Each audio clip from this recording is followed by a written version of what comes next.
खासदार राजाभाऊ वाजे यांचे काका आणि माजी नगराध्यक्ष हेमंत वाजे यांनी आज भाजपमध्ये जाहीर प्रवेश केला।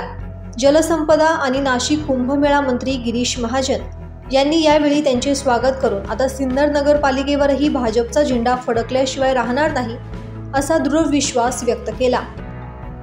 वाजेंचा पायगुण चांगला आहे। बिहारमध्ये घवघवीत यश पक्षाला मिळाले आहे।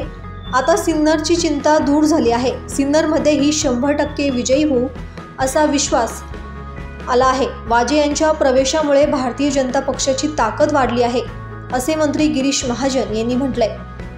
तर सिन्नरमध्ये अनेक समस्या आहेत, त्या भाजपशिवाय सुटू शकणार नाही याची खात्री पटल्याने आम्ही मुख्यमंत्री देवेंद्र फडणवीस आणि मंत्री गिरीश महाजन यांच्या नेतृत्वावर विश्वास ठेवून भाजपात प्रवेश केला आहे।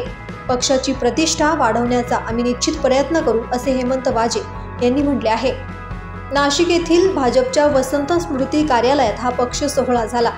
यावेळी त्यांच्यासह विजय जाधव, अनिल पवार, अतुल बोराडे, प्रियंका बोराडे, अक्षय नाठे, आदित्य सांगळे, राम करपे, भाऊसाहेब पवार, आशा करपे, दीपक मोरे, अमोल वाजे, विष्णू भगत, श्याम वाजे, चंद्रकांत गवळी, युगंधर वाजे, ऋषिकेश नाईक, शरद वाजे, हितेश वाजे, गणेश गरजे, ललित तनपुरे, सागर गायकवाड, व्ही.डी. देशमुख, दिलीप नलावडे, नारायण शेळके, ललित आव्हाड यांनीही प्रवेश केला।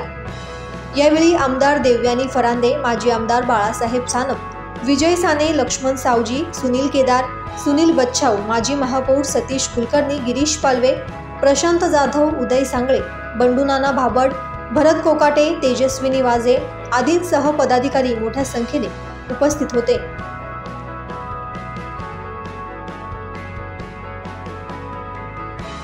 दैनिक भ्रमणसाठी प्रतिनिधी आकाश भालेराव, नाशिक।